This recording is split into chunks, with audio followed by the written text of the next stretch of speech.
Của ai ấy?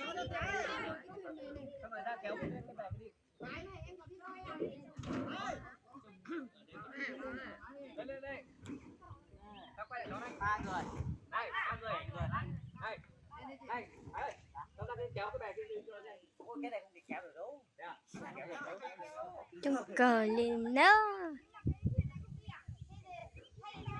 Chả chạy lấy vô một sát đi để xịt thì có hết kho chỉ muốn đầu chạy lấy thiên lý nho in trang nó nữa luôn lo cái cành của lia nổ chỉ tao.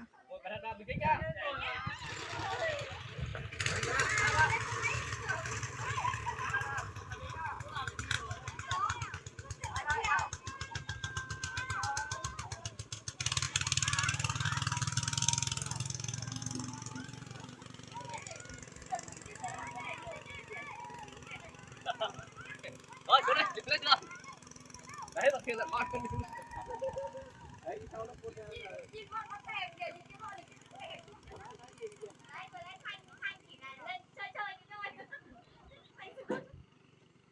ở đây, quay lại rồi.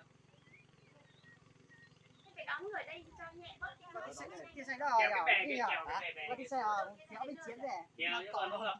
Chả là thăm một lúc lo ní. Ê, tôi giờ năm sau sẽ có tới giờ chạy luôn con rồi thế này đi. Hay giờ rồi. Mình bơi thoải mái nhưng nó có cái nó ướt hàng.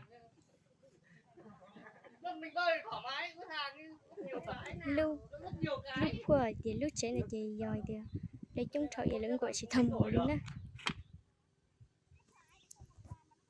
Lưng tại chị chưa được cháu nhớ in ra gì một kia chính chỉ là chúng thầu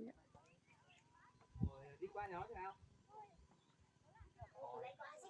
Có cái thuyền mà lúc nào cũng kiểu này trên kìa, trên thuyền kìa. Gọi nó thế nào đi qua nó ở nhà đấy. Đặt để trên thuyền kia mà thật mà. đây là em ăn nước. Đúng mà để trên thuyền kia. Lúc này trên bờ á? Trên bờ kia. Mình vừa nhìn thấy ở đấy mà. Mình đứng ở đây mình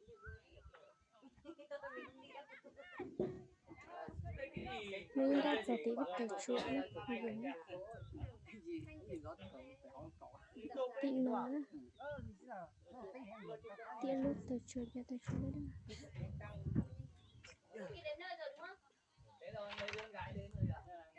Còn như ba mày cũng phải không ăn được men mà đâu. Nó buộc đây rồi. Bứt quá đây. thì cũng cho nên là sẽ liền sẽ để từ giờ phải thật là sát tiền của người ta khác cho nên là sẽ đùa nó giống chọc con gì nữa. Xoay như kiểu cái thuyền thúng.